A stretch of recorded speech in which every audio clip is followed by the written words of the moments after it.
Quero cumprimentar cada um de vocês. Bom, como Rosa sinalizou, eu estou fazendo uma apresentação de uma disciplina num curso de teologia para leigos, e essa disciplina ela tem o nome de Cristologia. Essa disciplina, Cristologia, ela é um momento, junto com outros tantos momentos, que depois eu vou estar explicitando, né, que compõe aquilo que nós podemos chamar assim de uma teologia sistemática ou uma teologia dogmática, né? Então a cristologia ela faz parte dessa parte da teologia chamada teologia sistemática ou teologia dogmática. Eu percebo que a tradição protestante ela chama mais de tradição sistemática, enquanto que a tradição católica chama mais de tradição dogmática. E nós vamos ver que, junto com a cristologia, né, a questão da trindade, da graça, da criação, né, da escatologia, da soteriologia, né, da pneumatologia, todos esses elementos compõem isso que nós chamamos de teologia dogmática ou teologia sistemática. A nossa reflexão aqui ela vai se dar no campo da cristologia. Então, eu vou, ao longo desses encontros que nós vamos ter pela frente, fazer uma explicitação desse campo teológico chamado cristologia, né? Hoje eu vou abrir uma discussão, né? E quero ver assim como que cada uma de vocês reagem a essa apresentação que eu vou estar fazendo, e vocês vão entender a razão do porquê eu vou fazer a apresentação dessa forma. Então vejam, no ano que vem, em 2025, nós vamos estar celebrando 1700 anos do Concílio de Nicéia, tá? Esse concílio é um concílio fundamental e importante, podemos assim dizer, na história da formação daquilo que a gente pode começar a chamar de cristandade, né?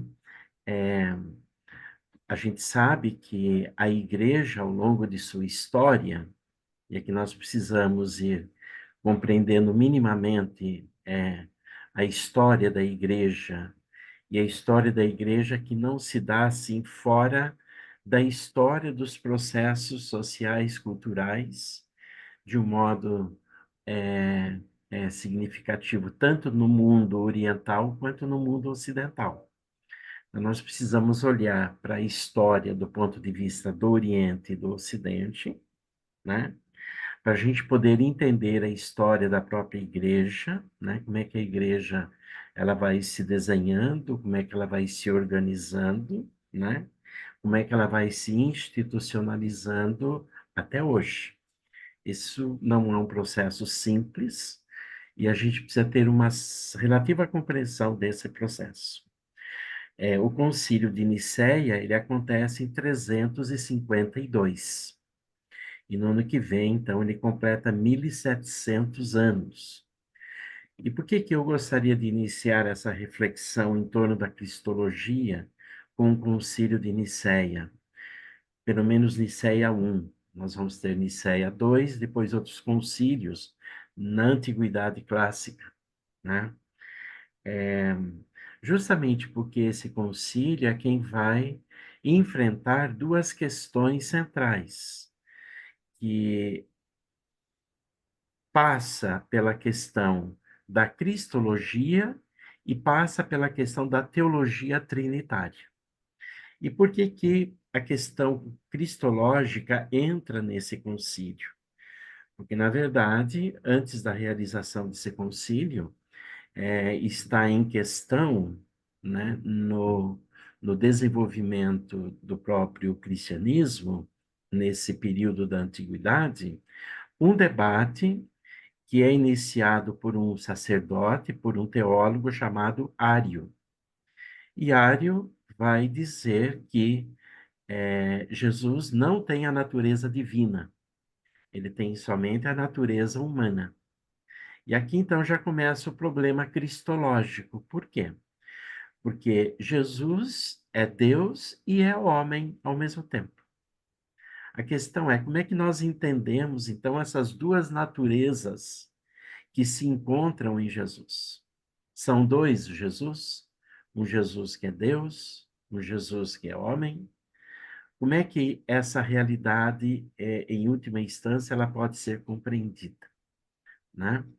Nós vamos ver aqui nos evangelhos, tanto de Mateus, Marcos e Lucas, nisso que nós chamamos dos evangelhos sinóticos, mas nós vamos ver isso também em João, pois a gente vai poder olhar com mais vagar. Jesus pergunta: quem dizem que eu sou? Né? E os discípulos vão arriscar respostas. Alguns dizem que é João Batista, alguns dizem que é Elias, ou um outro profeta. E aí Jesus se dirige aos discípulos e pergunta assim: e para vocês, quem eu sou?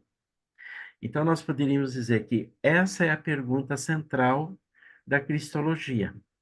E nós vamos tentar, então, ao longo desses encontros, até o final desse ano, tentar enfrentar.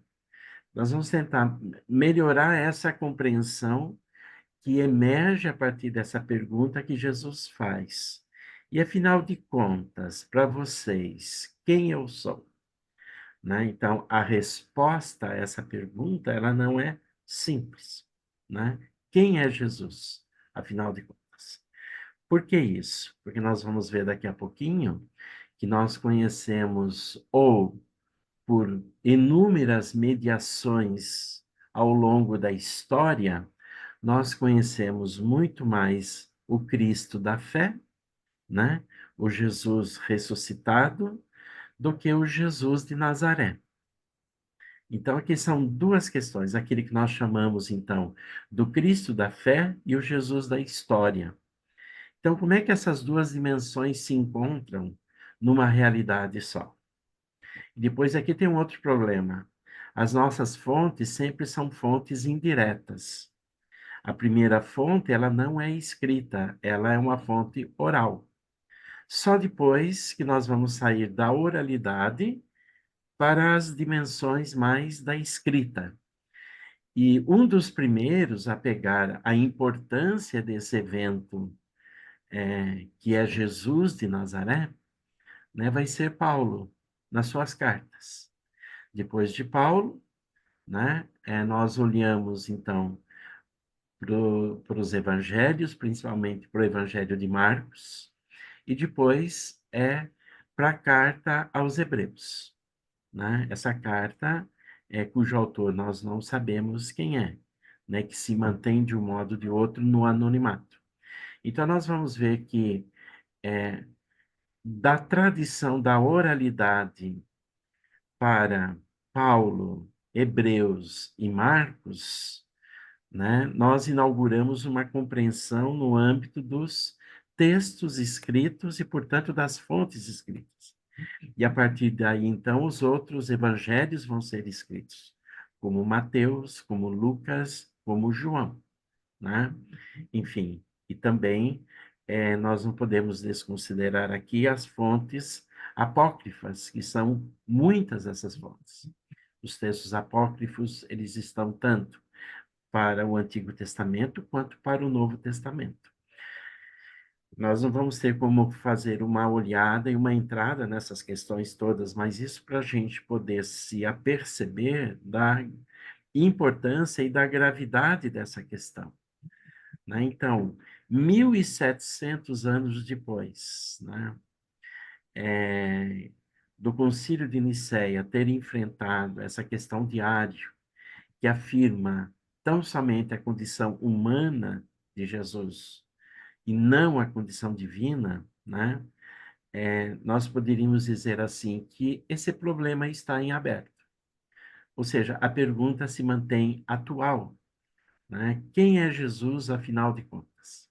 É essa pergunta que deve se manter permanentemente no frescor, né?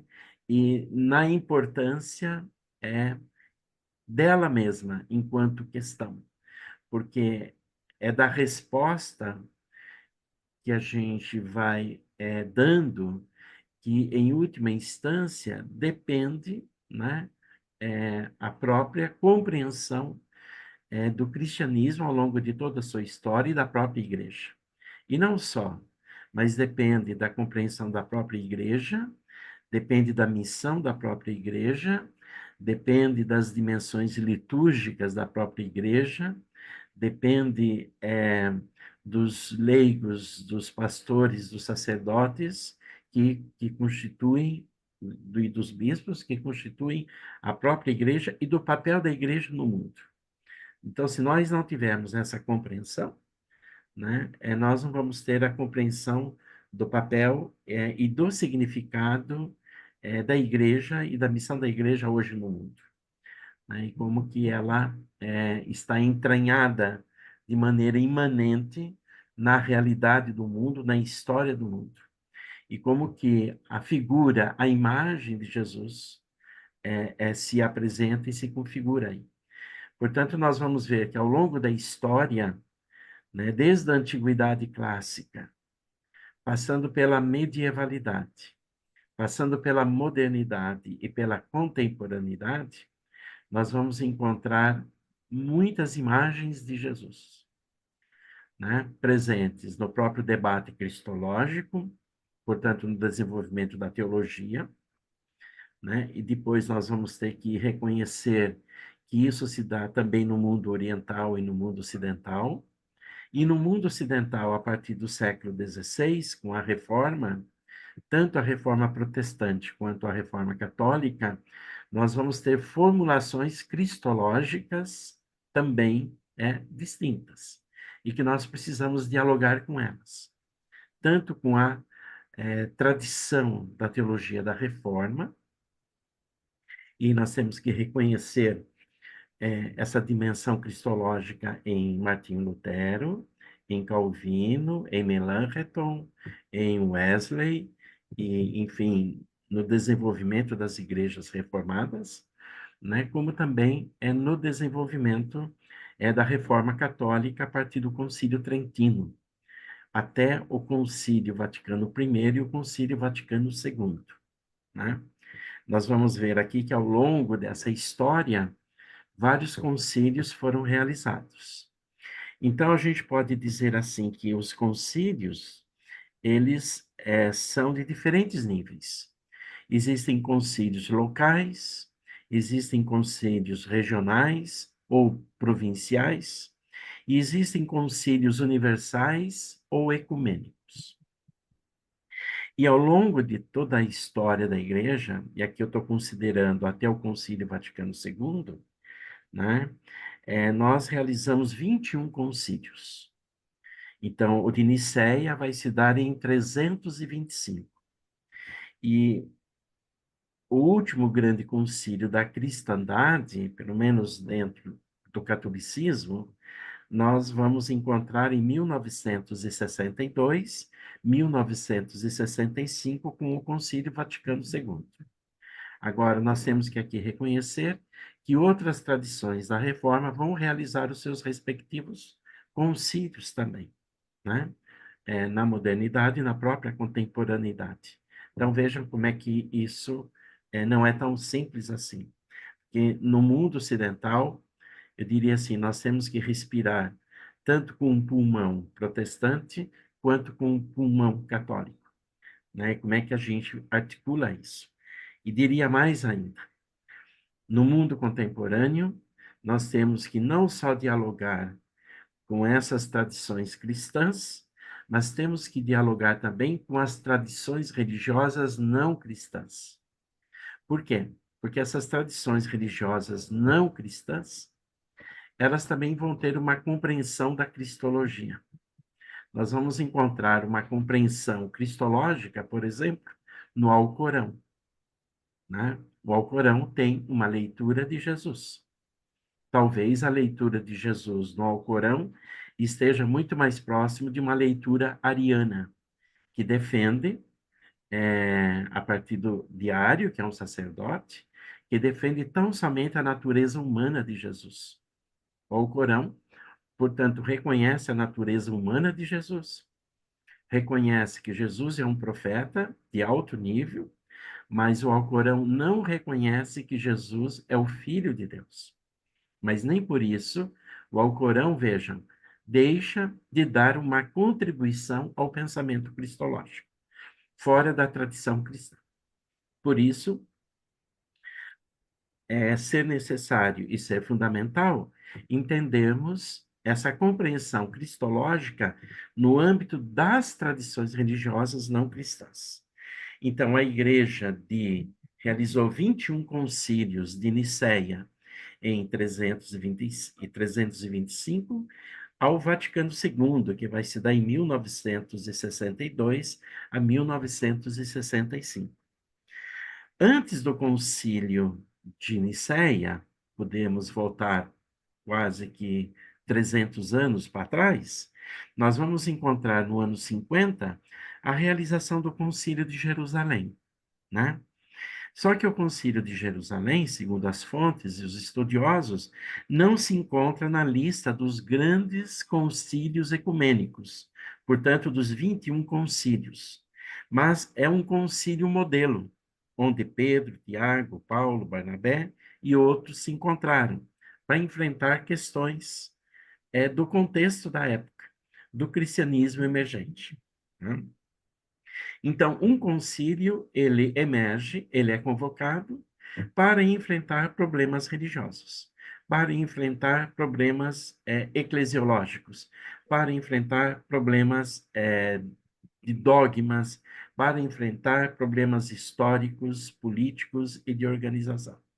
Então, aí a gente precisaria olhar para a história dos concílios e entender, quer dizer, quais foram os problemas que cada concílio se propôs a enfrentar e a responder. Então, a igreja, depois do concílio de Jerusalém, esperou 3 séculos para a convocação do seu primeiro concílio geral, convocado por um imperador, no caso Constantino. Veja, não foi convocado pelo Papa, no contexto da época, o Papa Silvestre, né? Mas foi convocado pelo imperador, né? Na casa do imperador, no palácio do imperador, no contexto do Império de Constantino, no mundo oriental. Niceia, né? A cidade de Niceia está na Turquia, está na Europa Oriental. Então vejam, a igreja se reunindo muito mais no contexto do mundo do Oriente, e aí uma parte do mundo ocidental participando, né? Por isso que nós poderíamos, no nosso encontro e na nossa conversa de hoje, e eu não quero me alargar e demorar muito, porque gostaria de ouvir um pouco vocês também, pelo adiantado da hora, né? Refletimos um pouco sobre o evento da comemoração dos 1700 anos do Concílio de Nicéia, o ano que vem. Porque creio que a classe dominical, ela pode e poderia assumir essa tarefa de ir se preparando e de nós irmos construindo um percurso no contexto da classe dominical para pensar esse evento de Nicéia o ano que vem, né? Poderíamos ir introduzindo no seio, né, e no bojo das nossas reflexões que se seguem, né, e as nossas aulas elas vão ser preparadas, vão ser organizadas para o ano que vem, mas nós poderíamos já ir olhando e mirando para esse horizonte das comemorações, né, dos 1700 anos do Concílio de Nicéia. Qual foi a razão, o motivo da convocação desse concílio? Né? Eu já sinalizei que é um problema teológico apontado e colocado pelo sacerdote Ário, né, sobre a natureza de Jesus. Então, o motivo desse concílio, o concílio de Nicéia, foi a teologia diária. Sacerdote que enfatizou a humanidade de Jesus mais que a sua divindade. Então, vejam, aqui reside a nossa discussão. Veja, esse debate, ele está presente nos evangelhos. Nós podemos lembrar aqui do diálogo de Jesus, né, com o cego em Jerusalém, né, com a mulher samaritana, e nós vamos ver que, num primeiro momento, tanto o cego em Jerusalém como a samaritana reconhecem Jesus como sendo um judeu. Essa é a primeira compreensão que se tem de Jesus. Jesus é o homem judeu. Jesus é o homem semita. Mas no diálogo, nós vamos percebendo nos textos do Evangelho, dessas duas situações, como que se modifica a compreensão de Jesus para agora um Jesus profeta, né? Nós vamos ver que o cego de nascença, com uma mulher samaritana, no diálogo do poço com Jesus, né, vão sair e vão deslocar a compreensão de Jesus judeu para um Jesus profeta. E no diálogo, se a gente olhar com mais vagar e com mais cuidado, nós vamos ver como que tanto o cego de nascença quanto a mulher samaritana vão compreender que Jesus é o Cristo, o Filho de Deus, né? Por isso que o cego de nascença, ele faz aderência a Jesus, que é o Jesus, que é o Cristo da fé. Ele enxerga isso, né? Quer dizer, a cegueira do cego, né? Ela é vencida quando ele compreende que Jesus é o Filho de Deus. E a mesma coisa se dá com a samaritana.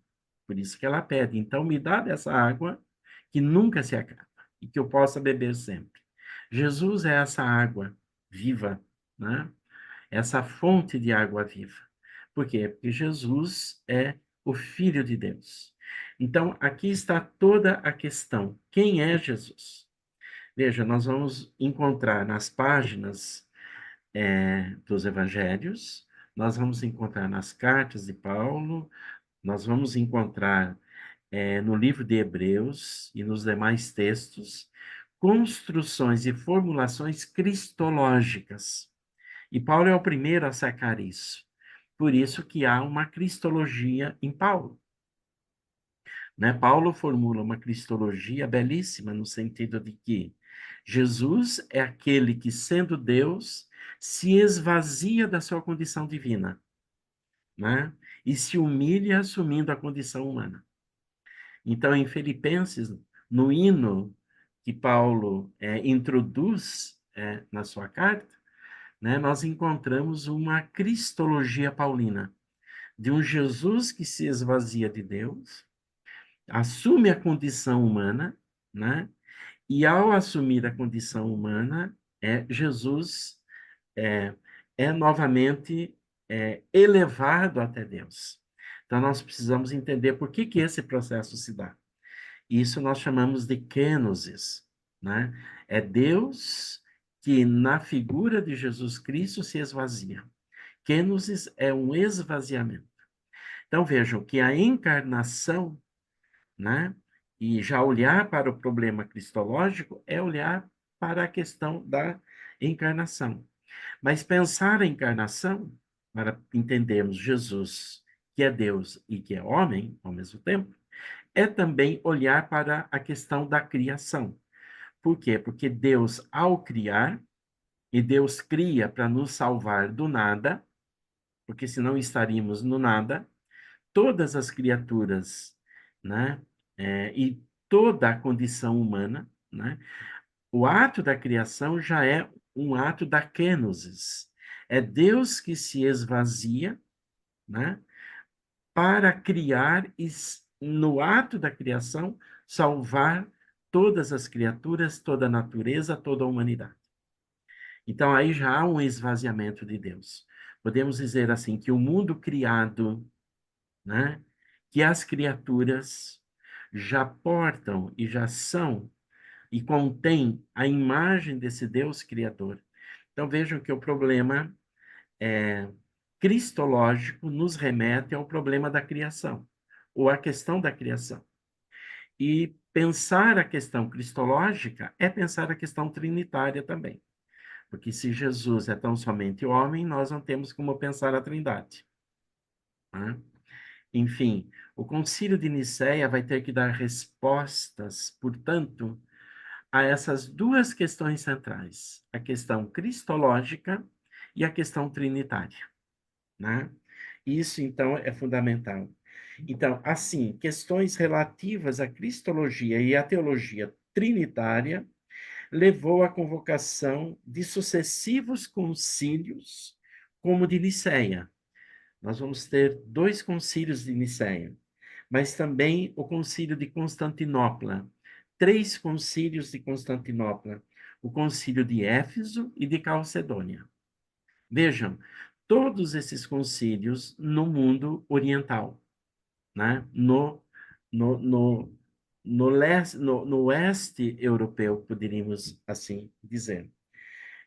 Então, é aqui que nós vamos nos defrontar no horizonte do primeiro concílio, depois de Jerusalém, 300 anos praticamente depois, né, com o enfrentamento de uma das primeiras heresias, que vai ser o arianismo.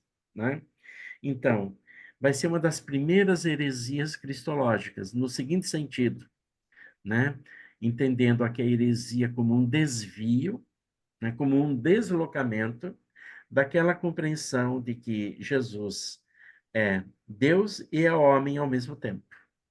A área, então, instaura um desvio, e o arianismo ganha força, nós não podemos ignorar isso, né?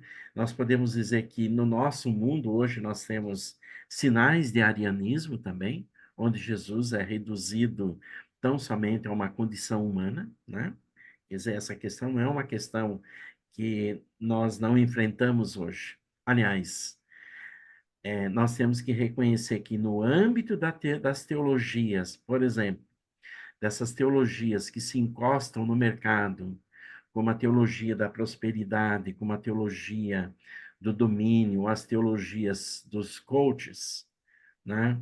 E por que não dizemos também dos religiosos, sacerdotes, que fazem teologia nos TikToks, né? É, esse ingrediente do arianismo, ele se faz presente. Então, essa é uma questão que se configura no nosso contexto. O que eu gostaria, então, de, nesse primeiro momento, mais do que talvez um desenvolvimento, como eu queria já estar fazendo, é lançar nesse nosso encontro, nessa nossa manhã, na classe dominical, essa proposição de, ao pensarmos nesses domingos que vêm pela frente, e vejam, tão logo estaremos iniciando os domingos de advento e já nos preparando para o Natal. O Natal é uma festa quenótica, onde Deus se esvazia de si e assume a condição humana, né? E essa festa, infelizmente, ela se tornou uma festa do mercado. O mercado se apropriou dessa festa. E nós sabemos que a festa do Natal, ela só foi pensada a partir da festa da Páscoa. Ou seja, porque o Jesus que se apresenta e se configura para nós é o Jesus da fé, é o Jesus ressuscitado. Mas nós temos que, nos próximos domingos que nós vamos estar nos encontrando, olhar com mais cuidado, com mais vagar, sobre essa dimensão cristológica. Ou seja, a pergunta ela tem que permanecer, né? Quem é Jesus para mim? Nós vamos ver que a pergunta que nós vamos ter que perseguir é: quem é este, afinal? Né? Quem é esse Jesus que perguntou aos seus discípulos quem dizem que ele é? Esse Jesus que perguntou para os discípulos quem sou eu, afinal de contas? E esse Jesus que nós temos que enfrentar enquanto pergunta e também de um modo pessoal, mas também comunitariamente falando, em forma de igreja, e eu diria assim, em forma de uma perspectiva também ecumênica e interreligiosa, e em diálogo com o mundo, que também não se preocupa com essas questões, porque nós temos que reconhecer que estamos num mundo onde necessariamente esse debate ele não tem importância nenhuma, né? Então, como atualizarmos essa pergunta? Quem é esse, afinal?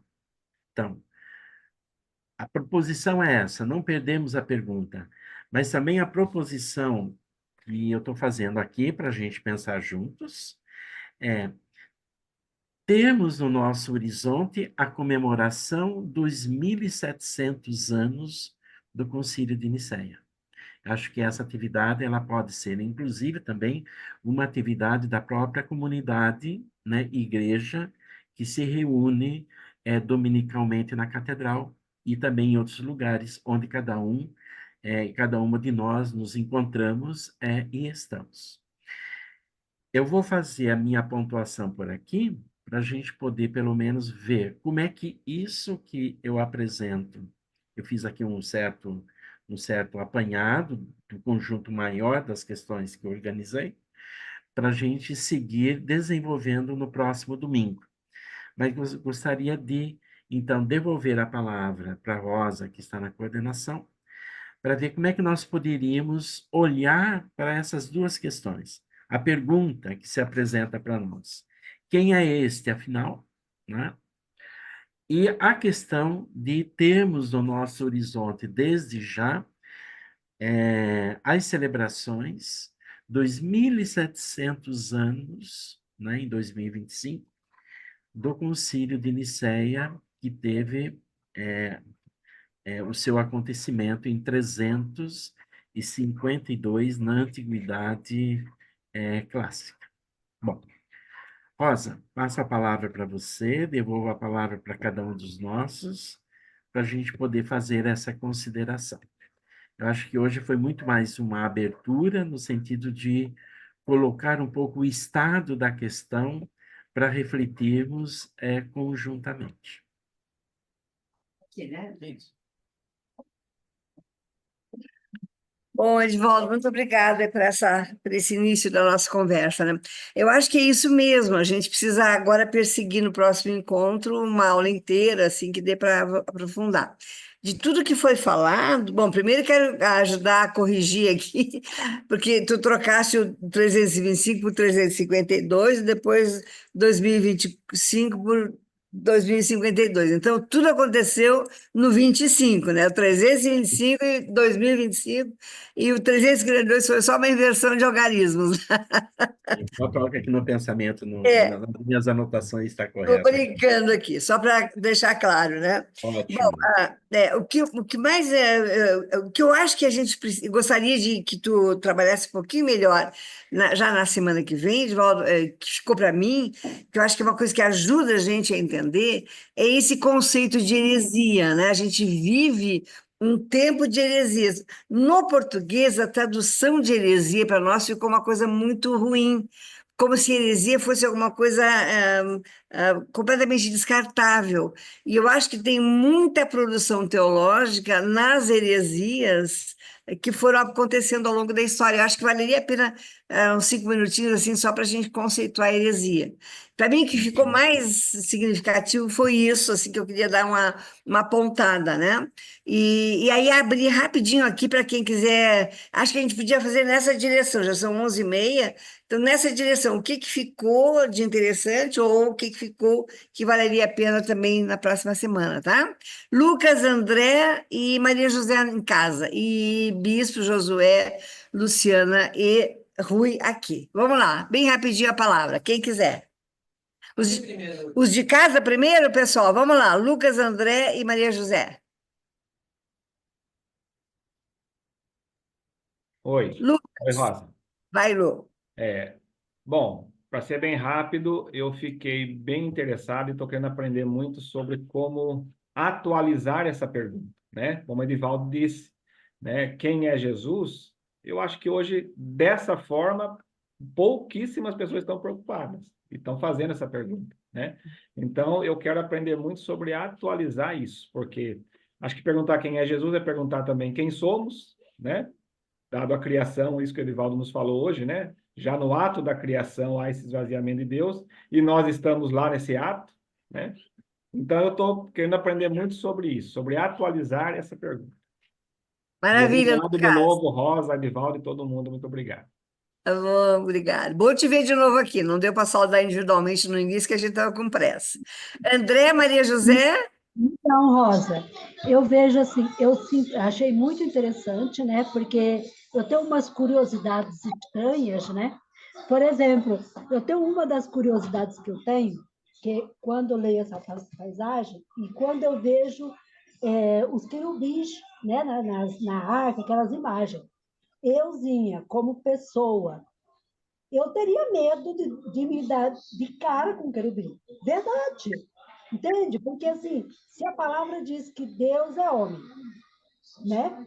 Ele é Deus e, ao mesmo tempo, ele é homem. Ele nos fez a sua imagem e semelhança. A gente acredita que ele seja igual a gente. Aí, quando a gente vê a imagem dos querubins, isso me assusta. Verdade. Eu falo, gente, que cristão, que tipo de cristão sou eu que tenho medo disso? Né? Então, você vai deparar. Outra coisa, a gente sabe com perfeição que esse Deus que o mundo pinta para a gente, não é o Deus que nos criou, não é o Deus que criou o mundo. Nem a cor dele é a mesma. Então, tem toda uma controvérsia aí, né? Em cima. E, para mim, é muito interessante, as aulas do Edivaldo, quando ele fala assim, ele fala muito profundamente das coisas. E isso, para mim, é muito interessante. Maravilha, Maria José, que bom. Claro, né? Evidentemente, isso que tu fala tem a ver tudo com a questão da representação da arte, né, ao longo da história. Mas eu acho que tu tem muita razão nisso, porque tem muitas representações que não me representam, por exemplo. Eu acho que também não te representam. Mas claro que o Edvaldo vai mexer nisso, eu tenho certeza. André, alguma coisa, querido? Tudo bem? Gostou dessa? Pelo menos foi legal? Foi muito Então, boa. foi Muito, muito muito bom. boa. Então tá bom. Ó, já fique feliz, Edivaldo. Ele falou muito boa, a gente está bem contente aqui. Não foi na aula do bispo, né? Não foi o quê? Foi na aula do bispo. Ai, não foi na. A Luciana está lembrando que não foi na aula do bispo, que está querendo comer o sorvete, aquela história, lembra? Eita, André, muito bom. Legal. Vamos ver aqui agora presencial. Bispo, Rui, Luciana? Ó, eu vou Bispo. só um minutinho. O bispo agora. Só um minutinho. Peraí. As nossas tecnologias aqui têm que ser acertadas. Vamos lá.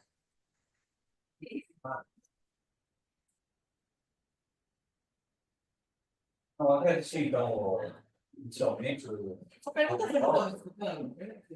Tá todo mundo escutando, gente? dando para ouvir, está com muito Tá, barulho aqui. mais ou menos. É que tá com barulho da saída da outra classe. Não, só essa caixa está funcionando. O pessoal está ouvindo, né? Fala alguma coisa. Dá para ouvir? Edivaldo, fala alguma coisa, por favor.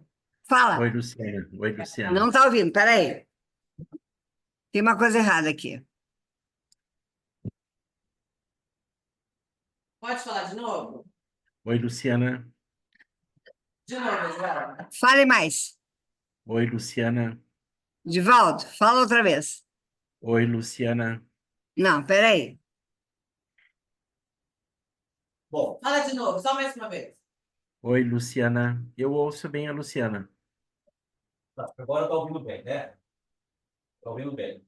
Sim. Então, digo, agradecer, Edivaldo, né, pela introdução aqui às nossas missões aí nos próximos domingos. Acho muito importante a gente se debruçar para estudar a cristologia a partir dessa pergunta, né? Que eu gostei muito, quem é Deus? E a partir daí a gente construir, né, a nossa ideia, nosso contexto. Eu gostei do roteiro pré-anunciado pelo Edivaldo, acho que vai ser uma boa caminhada. Então, acho que a gente vai cair no arianismo moderno, que é o Jesus enlatado, né? O Jesus do comércio, e que não está necessariamente só no âmbito do mercado, né, capitalista, mas está dentro das igrejas também. Então, há toda uma perspectiva minimizadora, né, do Jesus histórico e, consequentemente, do Cristo da fé. Eu acho que vai ser muito interessante essa caminhada. E essa provocação aí dos 1.700 anos, eu acho interessante. Eu fico aqui pensando, será que o protestantismo metodista vai se dar né, vai abrir espaço para uma reflexão, para um estudo, né, eu acho muito difícil, mas acho que vale a pena a gente Pensar. pautar, né? Tem que pautar a igreja, pautar o protestantismo do Brasil, principalmente para fazer, até porque o Concílio de Nicéia O traz, credo de Nicéia, o né? Credo de Nicéia traz uma grande contribuição Isso. para nós hoje. É. E a gente tem que resgatar. 1.700 anos é pouco tempo, né? Até porque a gente vive muitos retrocessos hoje. Então é isso. Obrigado, viu, Edivaldo? Eu não sei se vou conseguir assistir todas as aulas, porque eu tenho dois finais de semana com compromisso, mas vou tentar acompanhar aqui o curso. Não quero perder nossas aulas. Nós vamos gravar, né? Então vai ficar, se alguém perder, e essa semana mesmo, vai até aproveitar antes de passar a palavra, de avisar que 3 pessoas me pediram hoje, eu não posso ficar, mas justifique a minha ausência, a Jonice, a Dalene, enfim, que teve que sair, porque não deu certo. Mas assim, a gente vai logo disponibilizar as aulas gravadas para antes do domingo que vem, quem não pôde assistir hoje, assistir para se preparar para o segundo encontro, tá? Rui, alguma coisa? Luciano, alguma coisa? Rui quer falar.